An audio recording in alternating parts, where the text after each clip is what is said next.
Hey guys, I'm back. And today what I want to get into is a quote by Joseph Smith claiming that the Book of Mormon is more correct than any other book in history.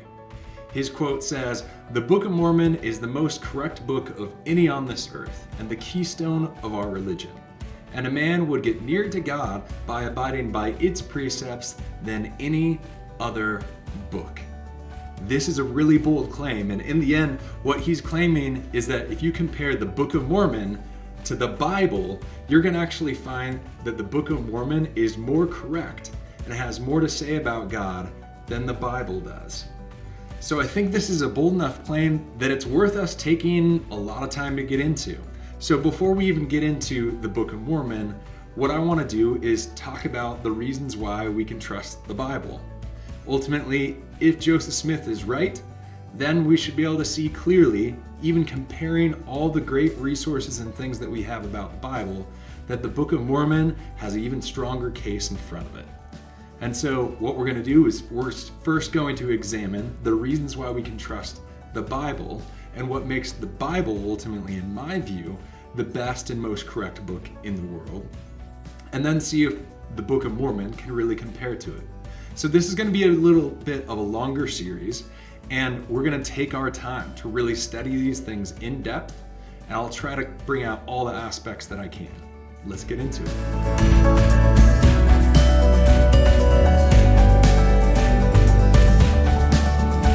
First thing that we kind of have to do if we're going to examine this is really talk about, well, how did we get the Bible to begin with? Because the way that we're going to evaluate whether a book is correct or not is to look at, well, does it claim to be written by eyewitnesses? And if it does claim to be eyewitnesses, do we have good reason to trust that the people who actually wrote it really were eyewitnesses? Did they write down the true things? All of these different factors of how we got the Bible, or should there be other books included in it that aren't actually included in the Bible, or are there books included in it that shouldn't be included in it? These are similar evaluations that we would use when we're looking at really any book, especially any book that's claiming to be scripture. We realize that when Joseph Smith is claiming that it's the most correct book, he's not just saying it's a good story. He's not comparing it to something like Harry Potter or Lord of the Rings and saying, this is one of the greatest stories and anybody who reads it is going to be really inspired and enjoy it. What he's claiming is that this is recording history. And so in that sense, the Bible and the Book of Mormon have something that they have to add up to a little bit more than just our fiction stories of providing good literature, but should line up historically. So that's another evaluation we're going to look at. But the place to start really is looking at the origins. So with the Bible, what I first wanted to get into is, how did we get the Bible? What we have now, why do we have what we have now? Why don't we have something else? And what makes the Bible unique? So let's first look into what makes the Bible really unique. And what's interesting about this, if you're interested to learn more, what I would really suggest is there's a book called Evidence That Demands a Verdict. This is by Josh and Sean McDowell. It's actually a book that's been, I think, now in 3 editions. Originally written by Josh McDowell, and now his son, who's kind of taken up the mantle of a lot of the ministry that they do, has actually come alongside him and created a revision of it now, adding a lot of some of the new discoveries to trust the Bible, to trust other things that they talk about in the book, and to add some of the different arguments that people throw out there that we might even get into a little bit when we're discussing this about the Bible. But one of the things that I learned as I read through this book is just how unique the Bible is. Now, this doesn't mean that it's the most correct book. This doesn't mean that it is ultimately the best book out there. But it is something to kind of keep in mind that I think does show us, wow, if Joseph Smith is going to make the claim that someone is going to grow more by reading the Book of Mormon than by the Bible, the uniqueness of the Bible is something that needs to be brought to light. So, for instance, when we look at the Bible, we see that the Bible is written by 35 to 40 different authors. There's some different disagreements on maybe who wrote some of the Old Testament prophets, who wrote some of the New Testament letters. Some of these things, there's some dispute going on about some of these different things. Other ones, we're clear about it. Paul wrote very clearly, I'm writing this letter, and he's making that clear. Other times it's a little bit harder for us to know. And so that, of course, ends up being another question we need to examine is, do the books of the Bible that we have, are those the books that we should have? Are there ones maybe we didn't include that we should have, or books that we did include that we shouldn't have? So getting into that, we'll have to get into. But the fact that you have this one book that's now seen as a singular work that's written by all of these different authors, and then the claim is, of course, that then there's a consistent narrative through the entire Bible, ends up being really unique. Here's a book that's written by 35 plus different authors over a period of 1,400 years in different times, in different seasons, in different places. Some are writing during times of prosperity and wealth. Others are writing during times of famine when the government or the people of Israel are suffering. And so all of these things, wow, if you can have a consistent story and all of this diversity, that gives your book such a unique outlook on things beyond anything else. And so these sort of things ends up being really important. And the authors themselves come from so many different backgrounds. We have David, who's writing originally as just a shepherd boy, and then suddenly he's the king. What a unique story to be sharing there. And then Solomon writes as someone who's always been king. Abraham as really this immigrant who's moving around to different places. All of these different people writing from different perspectives. Paul writes as someone who is a devout follower of the Jewish faith and then realized the very church he was persecuting was the true church. And we get so many of his letters. Or Luke, who ends up becoming a Christian pretty early on in his own life. And he's writing from the perspective of really an intellectual of the time, as a doctor. And all of these different people coming from so many different backgrounds end up writing the same story. And so that brings something super unique to what we're talking about with the Bible. Not to mention, what's really interesting with that is the uniqueness of the Bible, not in its composure, but in the way it's affected the world. You and I commonly might look at the bestseller list, and if it gets into 20,000 books sold or a million is a huge amount for a book to ever reach. But the Bible consistently breaks that every year. If New York Times was a little bit more honest with their bestseller list, they'd have to put the Bible at the bestseller list every year for the past 2,000 years. And that's hugely unique. You see the ways that the Bible has uniquely influenced the world. In fact, there's some that would even claim that if all the Bibles were burned and destroyed, we can comprise and bring back a lot of the Bible. Now, this is one of those quotes that's probably a little bit more of an urban legend, but it's something that people have said in the past, which again tells you the influence that at least the Bible has, is that we could pretty much bring the entirety of the Bible back just by quotations in things like Shakespeare or other works of literature in the past, almost to its entirety just by the quotes if the Bibles themselves were destroyed.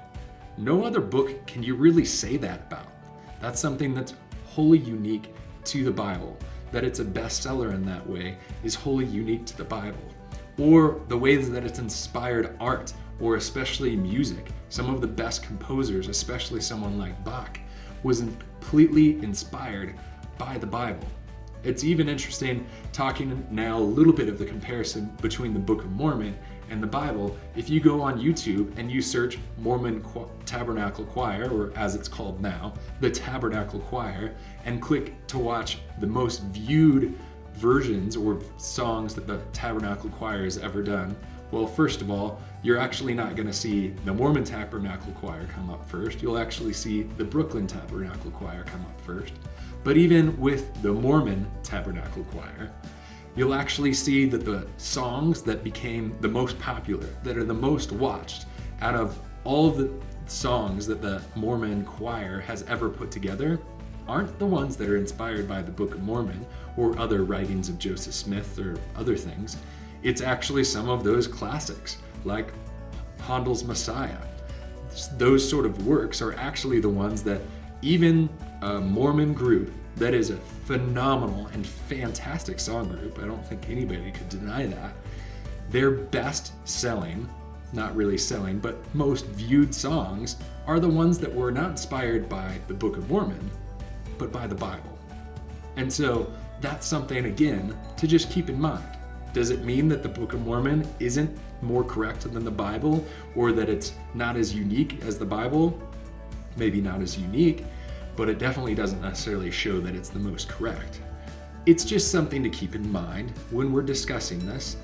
If Joseph Smith would be correct to say that it's going to do more to change anyone than anything else, I think we should expect that especially something like the Mormon Tabernacle Choir should find that the songs that produce the most inspiration than anything else wouldn't be the songs that we've always sung from before when the Mormon Church ever came to existence, but should be the hymns that were inspired by the Book of Mormon itself.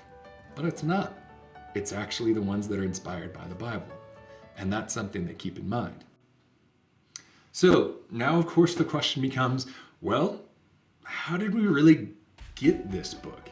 If it's written by so many different people over so much time, how did we decide which books were inspired and should be a part of the canon, as it's called, and which ones shouldn't?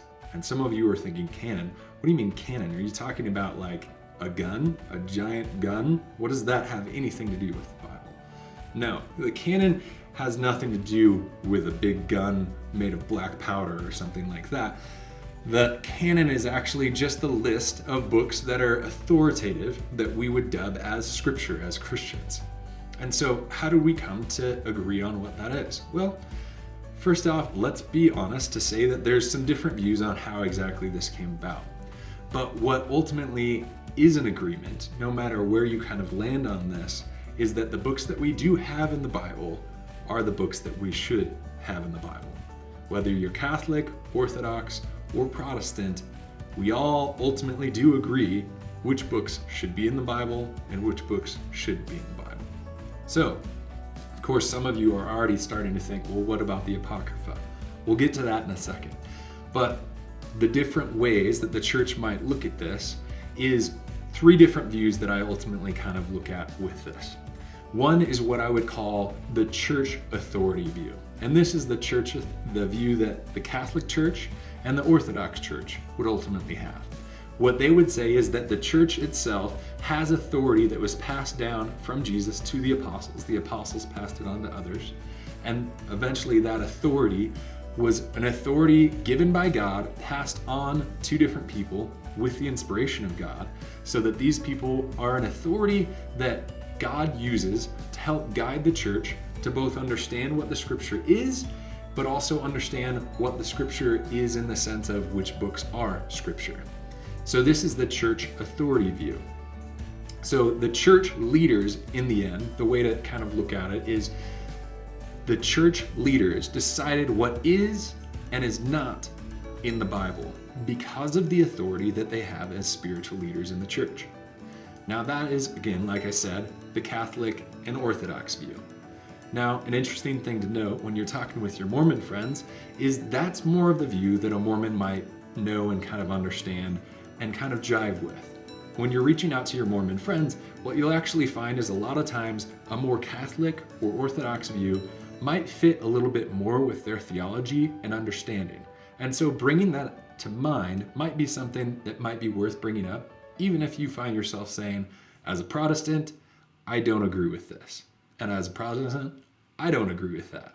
Because I don't think necessarily that God said only these people have that sort of authority. I think God has given us all that authority to understand those things ourselves. So the second view, this is then the Protestant view, is what I like to call scriptural authority. This is the view that it's not that the authority of the church decided what should and shouldn't be in the Bible, and granted they're being guided by God to do that, but they're also given authority by God, and so they're able to do that because of that. But in the scriptural authority view, the Protestant view, it's that the church discovers what is in the Bible through its acceptance by religious leaders, its accuracy, and agreement to previously agreed upon scriptures. So in the end, if any of us, as a Christian, as someone who knows the Lord, or even someone who's trying to understand, would easily be able to look at all of the different books that we may or may not consider as scripture, and as you grow to understanding of what these are, you would be able to distinguish and see just the unique characteristics that each of these books have, and be able to identify in some way or another why some books should be included and some books shouldn't. Now, there's one other view that I think ultimately is kind of interesting to bring to mind, and it will be interesting to hear what some of my Mormon listeners might have to say about this, because to me, this is really where the Mormon view fits in line. They might think that they fit more of the church authority view, but I think ultimately with so much of their challenge around the Moroni challenge, and if you're not familiar, basically it's the view that you read the Book of Mormon and you pray about it and God will give you assurance whether it's true or not. And so that's the way that they allow themselves to know whether or not the Book of Mormon is true. And so with that, I wouldn't say that they have a church authority view, although they do believe in a church authority much more than a Protestant view and much more aligned with a Catholic or Orthodox view. Their view is more one that one can discover what is scripture by reading it and praying over it, whether it's from God. The problem with this, but I don't want to get into too much, is ultimately it becomes rooted in feelings. And scripture makes it very clear to us that the heart above all else is deceitful. Jeremiah 17:9. And so one could pray about it and could feel, yeah, God's telling me that the Book of Mormon is true. But how do you really know that? It says in his word that the sheep hear my voice and they know my voice. But if you're still trying to learn how to understand that voice, then you using that to determine what's scripture and what isn't probably isn't the wisest thing, since you still don't necessarily recognize the voice to begin with. You don't know the scriptures, and you don't know what should and shouldn't be scriptures. It's a very odd way to be approaching things. So that's what I would say is really the Mormon view, is this spiritual authority, which sounds good, but ultimately in practice becomes very dangerous. All right, guys, so that is part one of this series. We still have a ton more content to cover. We have to talk about why the Apocrypha and the Gnostic Gospels aren't included as part of the canon, why the books that we have are the ones that have been chosen, why we know that what we have now is what was originally written, why we know what was originally written was historically reliable, all of that to talk about before we even look at whether or not the Book of Mormon really lines up to the Bible as well as Joseph Smith claims. So I hope you enjoyed the content. We'll catch you again next time.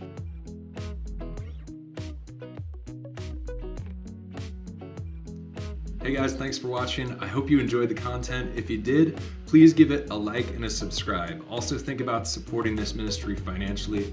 Your support allows me to create more content in the future that's hopefully more of a resource to others and to yourself. If you want to do that, there's a link in the description that will take you to my Ratio Christi page, and you can set up a donation there. Thanks a lot.